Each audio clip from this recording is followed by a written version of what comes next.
Hello friends, welcome to my all friends. In this new video lecture we are talking about the basics which is must know to in your mind, which is related to that cardiovascular system. So today I will discuss about that in this video lecture.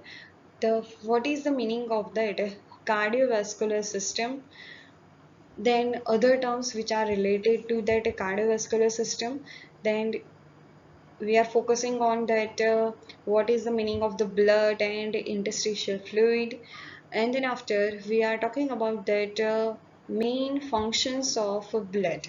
Okay, so let us start. First of all, what is the meaning of that cardiovascular system?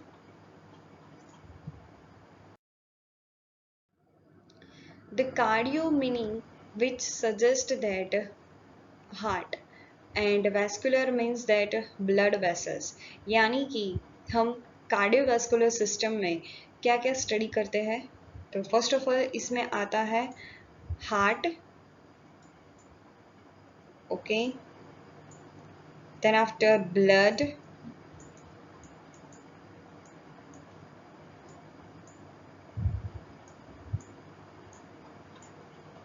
और blood vessels, तीनों की अगर study की जाए तो this is called that cardiovascular system, right.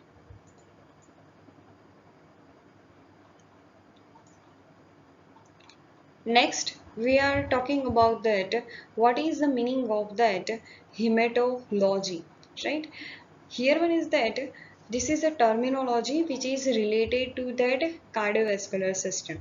Okay, so you must know what is the meaning of that hematology.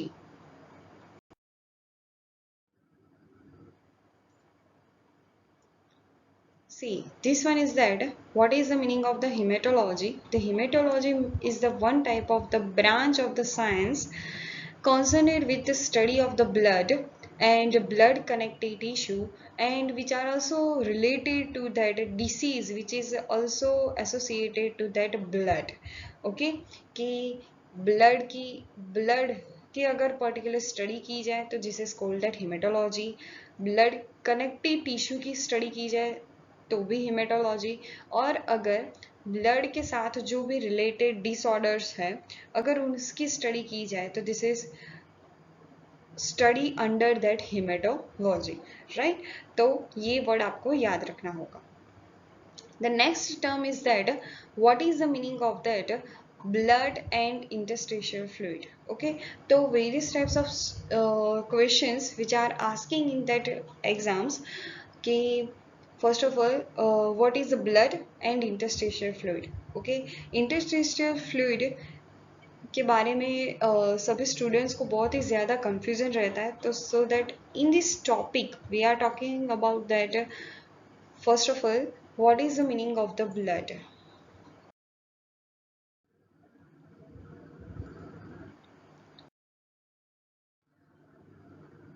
Blood is a one type of the liquid connecting tissue. Mark this area. First of all, liquid connective tissue है, okay, which is consist of that cells surrounded by the liquid extracellular matrix. Okay, कि जो भी extracellular matrix है cells का, वहाँ पर वो क्या रहती, surrounded रहती blood. और this one extracellular matrix is a nothing, it is called the blood plasma. Okay, कि जहाँ पर मान लीजिए कि ये सेल है तो उसके आसपास क्या होगा, सराउंडिंग में ब्लड होगा। ओके, तो this is extracellular matrix. Cell के बाहर, सेल के अंदर क्या होता है साइटोप्लाज्म, लेकिन सेल के बाहर अगर काउंट करें तो this is extracellular matrix and it is nothing, it is called the blood plasma. जिसमें क्या क्या होता है हम नेक्स्ट वीडियो लेक्चर में देखेंगे कि ब्लड प्लाज्मा की फिजिकल प्रॉपर्टीज क्या क्या होती हैं। Okay, and various types of cells which are suspended into that blood plasma के various types of cells है। हम जानते ही है कि red blood cells, white blood cells, platelets, okay, तो सारे के सारे सेल्स और सेल फ्रेगमेंट्स जो है वो ब्लड में क्या होते हैं, सस्पेंड हुए होते हैं। तो this is called that blood. Okay तो अगर आपको पूछा जाए एग्जाम में कि what is the meaning of the blood, तो blood is nothing, blood is a liquid connective tissue which consists of a cell surrounded by the liquid. It is a extracellular matrix, and extracellular matrix contains that various types of cells and cells fragments, right? Next we are talking about that what is the meaning of interstitial fluid.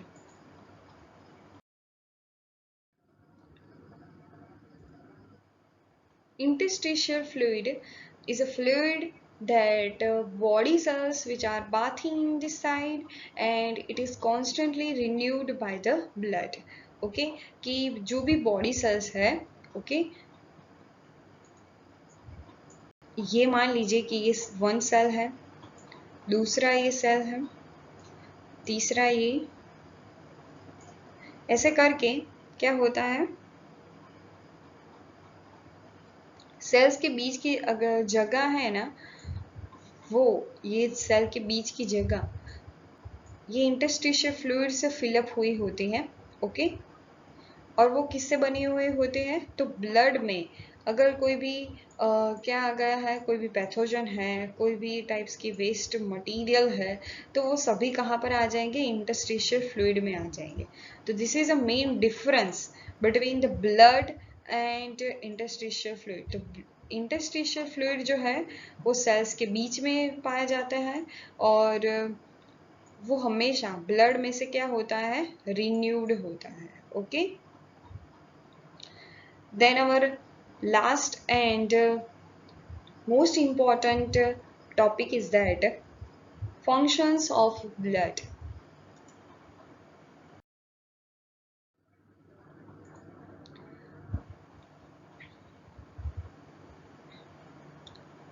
The first function of blood is that transportation, then after regulation, and the third one is that protection. Okay transportation कैसे होता है, किसका होता है, वो भी हम जानेंगे। रेगुलेशन यानी कि ब्लड जो है वो कुछ टाइप्स की प्रॉपर्टीज को रेगुलेट भी करता है, सो दैट हमारे शरीर में होम्योस्टेसिस मेंटेन रह सके, और प्रोटेक्शन भी देता है किसके सामने, तो पैथोजेंस के सामने। ओके तो let us detail about that each of that functions.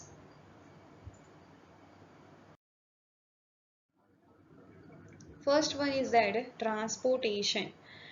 The transportation means that oxygen, first of all हम ध्यान में लेते हैं, जैसे ही ट्रांसपोर्टेशन वर्ड सुना हमने कि ब्लड के बारे में, कि तुरंत ही हमने ऑक्सीजन को ध्यान में लिया।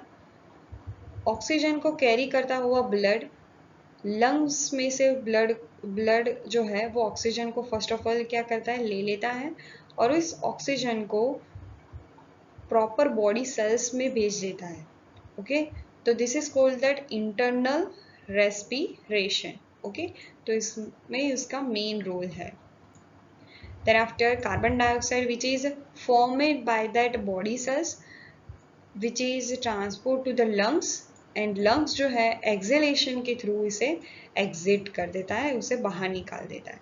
Okay the third transportation material is that nutrients, right कि न्यूट्रिएंट्स को भी वो क्या करेगा, ट्रांसपोर्ट करेगा from the GI tract. Okay तो कोई भी जीआई ट्रैक्ट में कोई भी ट्रांसपोर्टेशन न्यूट्रिएंट्स है, यानी कि विटामिन मिनरल्स है, तो वो ऐसा नहीं है कि जीआई ट्रैक्ट को ही उसकी आवश्यकता है, शरीर के सभी सेल्स को न्यूट्रिएंट्स की आवश्यकता होती है, सो दैट जीआई ट्रैक्ट में से न्यूट्रिएंट्स को निकाल कर वो कहाँ पर ले जाती है, बॉडी सेल्स में ले जाती है। Okay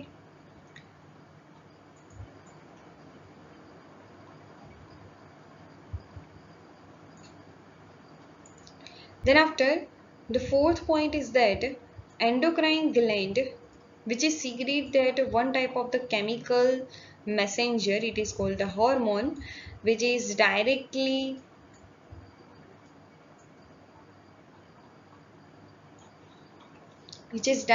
excreted out by the blood, and the blood जो है वो हार्मोन को कलेक्ट करके कहाँ पर ले जाता है, टारगेट सेल्स के पास। ओके तो this is also function of that hormone को भी वो ले जाता है, न्यूट्रिएंट्स को भी ले जाता है, O2 CO2 की भी ट्रांसपोर्टेशन करवाता है, ओके। और एज वेल एज ये तो हो गई सारी की सारी इंपॉर्टेंट प्रोडक्ट्स। अब हमारे शरीर में ऐसा नहीं है कि वेस्ट प्रोडक्ट जनरेट नहीं होती, ओके। तो waste product of that ammonia और urea and as well as various types of toxic compounds which are also formed in the body, which is carried out by the various parts of the body and then after excrete out by a kidney, okay। Kidney तक ले जाने का काम भी कौन करता है? Blood. तो ये फंक्शन था। First one is that transportation करवाना।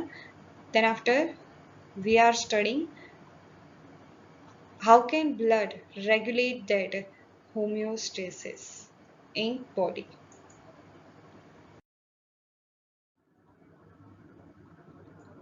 Regulation, the first one is that maintain the pH, adding the buffer solution. जैसे बफर होता है ना, वैसा ही बफर ब्लड में भी होता है कि जो क्या करता है, पीएच को मेंटेन करता है, okay. Second one is that adjust body temperature. Body का टेम्परेचर 37 डिग्री से सेल्सियस से कम भी नहीं होने देता और बढ़ने भी नहीं देता। कौन? ब्लड। तो वो कैसे करता है कि अगर बाहर एक्सटर्नल एनवायरनमेंट में ज़्यादा ठंड है यानी कि कोल्ड है, तो वो क्या करेगा? हीट जनरेट करेगा। हीट को वो क्या करेगा? जनरेट करेगा और बॉडी को 37 डिग्री सेल्सियस पर लेकर आएगा। और अगर बाहर बहुत ही ज़्यादा गर्मी है तो वो क्या करेगा? कूलिंग टेम्परेचर को वो कूलिंग प्रॉपर्टीज जो है ब्लड प्लाज्मा के पास, यानी कि ब्लड प्लाज्मा के पास क्या है? वाटर है, okay. This is a cooling properties. तो कूलिंग प्रॉपर्टीज के थ्रू वो क्या करेगा कि बॉडी टेम्परेचर को मेंटेन में रखेगा। और साथ ही साथ हम जानते हैं कि स्किन में से जो स्वीट ग्लैंड है, ओके, वो क्या करती है? तो स्वेट को बाहर निकाल देती है। This is also it is a function of that maintain the body temperature, right. And the third one is that regulate the osmotic pressure also. Then after we are jumping into the third and the last topic is that protection, which is connected to that blood, okay, कि blood हमें कैसे protect करेगा। तो अगर मान लीजिए कि आपको कोई इंजरी हुई है, इंजरी हो गई, ओके, तो अगर ब्लड क्लॉट ही ना हो, ब्लड अगर क्लॉट ही नहीं होगा तो एक्सेसिव लॉस हो जाएगा ब्लड का शरीर में से। तो ये is a one type of that indirectly वो क्या करता है? हमारे शरीर को प्रोटेक्ट करता है। और साथ ही साथ अगर क्लोटिंग हो गया, यानी कि मान लीजिए कि ये आपका हैंड है, यहाँ से उसका क्रैक हो गया, यहाँ से उसकी इंजरी लग गई, ओके, तो एक्सेसिव ब्लड तो बाहर नहीं जा पाएगा, लेकिन साथ ही साथ कोई भी एक्सटर्नल एनवायरनमेंट में कोई पैथोजेंस है तो वो भी अंदर नहीं आ पाएगा, ओके। तो clotting mechanism, it is a very very important role which is participate into that protection mechanism, okay। The second criteria is that carrying the phagocytosis process, okay, वो फैगोसाइटोसिस प्रोसेस को क्या करता है? कैरी आउट करता है। Some types of blood proteins also participate into protection mechanism like that antibodies. Antibodies के बारे में हमने बहुत ही ज़्यादा वीडियोस बनाए हैं, तो फर्स्ट ऑफ ऑल आप वो वीडियो देखिएगा। Then after see this video, okay. Then after interferon, interferon के बारे में हम जल्द ही वो एक वीडियो बनाने वाले हैं, ओके। और complement system which are also related to that protection mechanism. So I hope like this video, एंड अगर आपको कोई भी डाउट्स है तो मुझे आप कमेंट सेक्शन में शेयर कर सकते हैं, ओके।